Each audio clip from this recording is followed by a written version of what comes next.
Hello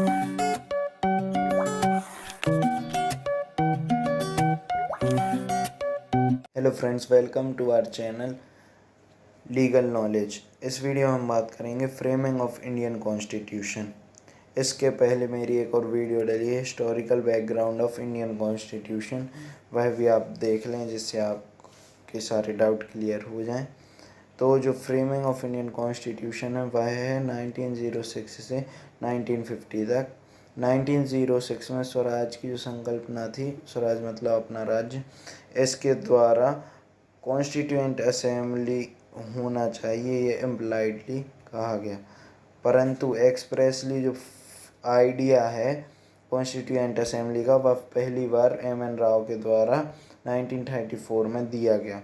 1935 में Indian national Congress ने officially demand की कॉन्स्टिट्यूएंट असेंबली की कॉन्स्टिट्यूएंट असेंबली होना चाहिए। 1938 में जवाहरलाल नेहरू कहते हैं कि the constitution of free India must be framed without outer interference via constituent assembly elected on the basis of adult franchise. मतलब कि जो कॉन्स्टिट्यूएंट असेंबली है, जो अडल्ट फ्रेंचाइज के बेस पर इलेक्ट की गई है, उसके द्वारा भारत का एक संविधान बनाया जाना चाहिए जो कि बिना आउटर इंटरफेरेंस के बनाया जाए। इसके बाद 1940 में ब्रिटिशर्स जो कॉन्स्टिट्यूएंट असेंबली की डिमांड है उसको एक्सेप्ट कर लेते हैं, जिसको अगस्त ऑफर के नाम से भी जाना जाता है। 1942 में आता है क्रिप्स मिशन, जिसको हेड करते हैं सीनियर मिनिस्टर सर स्टफर्ड क्रिप्स। ये कैबिनेट के मेंबर होते हैं। ये भारत आते हैं और कहते हैं कि आप कॉन्स्टिट्यूएंट असेंबली बनाइए, पर वर्ल्ड वॉर सेकंड के बाद। क्रिप्स मिशन के दो ऑब्जेक्ट थे, टू फॉर्म कॉन्स्टिट्यूएंट असेंबली और राइट टू सेडिक, मतलब कोई भी अपना संविधान और राज्य बना सकता है। पर क्रिप्स मिशन फेल हो गया क्योंकि यह डिमांड मुस्लिम लीग के द्वारा नहीं मानी गई। इनको अपना सेपरेट कॉन्स्टिट्यूएंट असेंबली बनाना था, अपना अलग राज्य संविधान बनाना था। ये ब्रिटिशर्स द्वारा ये डिमांड खारिज कर दी गई। फिर 1946 में कैबिनेट मिशन हुआ। इसमें 3 मेंबर थे और ये मेंबर कैबिनेट के ब्रिटेन कैबिनेट के भी मेंबर थे। इसमें से पहले जो मेंबर थे वह थे सर पेंथिक लॉरेंस, दूसरे थे सर स्टफर्ड क्रिप्स और तीसरे थे ए.वी. अलेक्जेंडर। इस मिशन में जो स्कीम फॉर्मुलेट हुई उसके द्वारा कॉन्स्टिट्यूएंट असेंबली को बनाया गया और कॉन्स्टिट्यूएंट असेंबली के 3 सेशन हुए। 3 सेशन, तो जिसमें से पहला सेशन था, फर्स्ट मीटिंग थी, वह 9 दिसंबर 1946 9 दिसंबर 1946 को इसकी फर्स्ट मीटिंग हुई, जिसके टेम्परेरी प्रेसिडेंट के रूप में डॉक्टर सच्चिदानंद सिन्हा को चुना गया, क्योंकि ये सीनियर सिटीज़न थे, सबसे ओल्ड थे। फिर उसके बाद जो दूसरी मीटिंग हुई, दूसरा सेशन हुआ, वह हुआ 11 दिसंबर 1946 को, जिसमें इलेक्शन के द्वारा राजेंद्र प्रसाद को परमानेंट प्रेसिडेंट के रूप में चुना गया कॉन्स्टिट्यूएंट असेंबली का। फिर और वाइस प्रेसिडेंट के रूप में एस.सी. मुखर्जी को चुना गया। कॉन्स्टिट्यूएंट असेंबली की 2 पावर्स थी, एक तो संविधान को बनाना और टू परफॉर्म लेजिस्लेटिव फंक्शन, विधायी जो कृत्य थे उनका निर्वहन करना। संविधान को बनाने में 2 साल 11 महीने 18 दिन लगे थे और संविधान को बनाने से पहले 60 देशों के संविधान का एनालिसिस किया गया था। जो संविधान सभा थी, कॉन्स्टिट्यूएंट असेंबली थी, उसमें पहले टोटल मेंबर थे 389 389। उसके बाद पार्टीशन हुआ जब भारत और पाकिस्तान का 3 जून को, तो 3 जून से बंटवारा होने के बाद 90 जो मेंबर थे वह पाकिस्तान चले गए।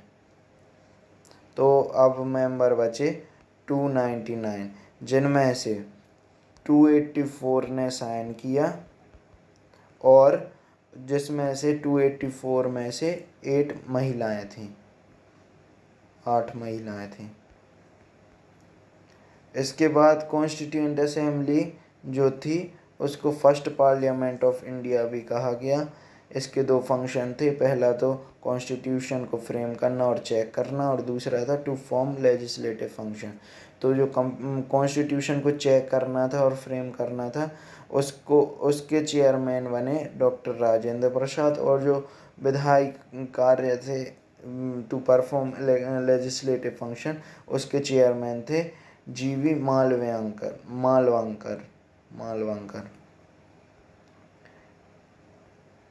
इसके बाद जो कॉन्स्टिट्यूएंट असेंबली है उसमें बहुत सारे टास्क और बहुत सारे काम थे जिनको करने के लिए कुछ कमिटीज़ बनाई गई, जिनमें से 8 मेजर कमेटी थी और 13 माइनर कमेटी थी, जिनमें से कुछ इम्पोर्टेंट कमेटी जो हैं 8 मेजर कमेटी वह हैं। पहला है ड्राफ्टिंग कमेटी में 7 मेंबर थे, और ड्राफ्टिंग कमेटी ये सबसे मेन कमेटी है। इसके जो चेयरमैन थे डॉक्टर भीमराव अंबेडकर थे। इसके दूसरे मेंबर एन गोपाल स्वामी अंगा, तीसरे मेंबर थे कृष्णन स्वामी अय्यर, चौथे थे के एम मुंशी, पांचवे सैयद मोहम्मद, छठवें एन माधव राव, सातवें टी कृष्ण नामचारी। इसके बाद दूसरी जो कमेटी थी वह थी यूनियन पावर कमेटी। इसमें 9 मेंबर थे, इसके चेयरमैन थे जवाहरलाल नेहरू। तीसरी कमेटी थी advisory committee on fundamental rights and minorities. इसमें 25 मेंबर्स थे और इसके जो चेयरमैन थे सरदार पटेल थे। इसके बाद चौथी कमेटी थी यूनियन कॉन्स्टिट्यूशन कमेटी। इसमें भी 25 मेंबर थे, इसके भी चेयरमैन सरदार पटेल थे। फिर जो कमेटी थी वह थी state committee, rule of procedure committee, provincial constitution committee, Jawaharlal Nehru steering committee. इसके बाद जो तीसरा सेशन हुआ, तीसरी मीटिंग हुई, थर्ड सेशन, वह हुआ 13 दिसंबर 1946 को। इस सेशन में ऑब्जेक्टिव रेजोल्यूशन का ड्राफ्ट पेश किया गया जवाहरलाल नेहरू द्वारा कॉन्स्टिट्यूएंट असेंबली में, जो कि आगे चल के 22 जनवरी 1946 को प्रियम्बल के रूप में अडॉप्ट किया गया। इस ऑब्जेक्टिव रेजोल्यूशन में कुछ ऑब्जेक्ट्स दिए गए हैं जो कि मेन हैं, जैसे पहला है independent and sovereign India, promotion of peace and welfare. Third है safeguard for minority, tribal and backward classes, freedom of thought, expression, believe, faith and worship. Fifth है justice, social, economic and political, और all power derived from peoples. और सातवां है become basis of the preamble of the constitution. ये जो objective resolution है ये preamble का बेस बना। इसके बाद 26 नवंबर 1949 को जो कॉन्स्टिट्यूएंट असेंबली है उसने अपना भारत का कॉन्स्टिट्यूशन अडॉप्ट कर लिया और 2015 से इसी दिन हम कॉन्स्टिट्यूशन डे के नाम से, संविधान दिवस के नाम से जानते हैं और मनाते हैं, सेलिब्रेट करते हैं। 26 जनवरी 1950 को अपना संविधान लागू हुआ था और 26 जनवरी को हम रिपब्लिक डे के रूप में सेलिब्रेट करते हैं। 26 जनवरी को ही कॉन्स्टिट्यूशन लागू करने का पीछे का जो रीज़न है वह यह है कि 26 जनवरी को 1930 में 26 जनवरी को पूर्ण स्वराज दिवस की घोषणा हुई थी। पूर्ण स्वराज दिवस मनाया जाता था। लाहौर सेशन में इस पूर्ण स्वराज की संकल्पना भारतीय इंडियन नेशनल कांग्रेस द्वारा लाई गई थी, इसलिए 26 जनवरी 1930 से ही कॉन्स्टिट्यूशन 1950 को ही कॉन्स्टिट्यूशन लागू हुआ।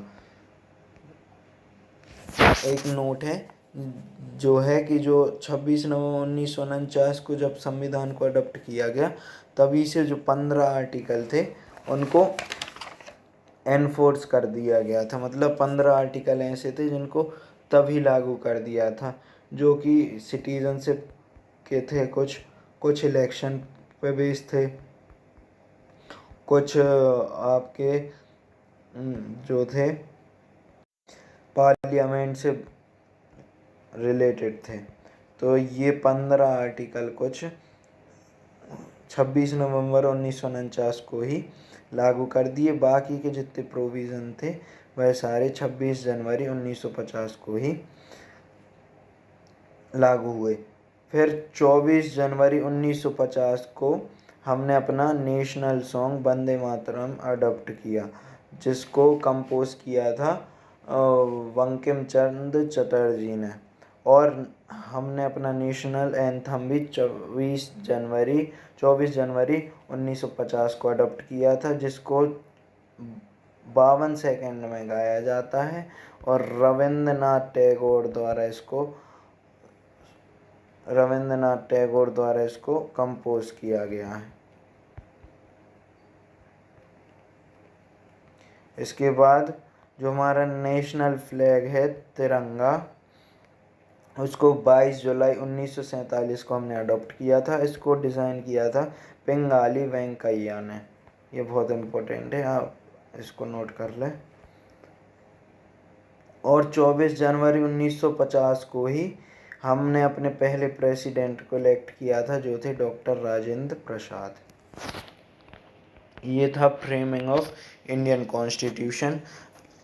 उम्मीद करते हैं आपको समझ में आ गया होगा और ये नोट्स आपको पसंद आए होंगे। ऐसे ही और नोट्स के लिए और वीडियोस के लिए आप हमारे चैनल को सब्सक्राइब कर सकते हैं। वीडियो अच्छा लगा हो तो बेल आइकन को और लाइक आइकन को दबा सकते हैं। Thank you so much for watching my video.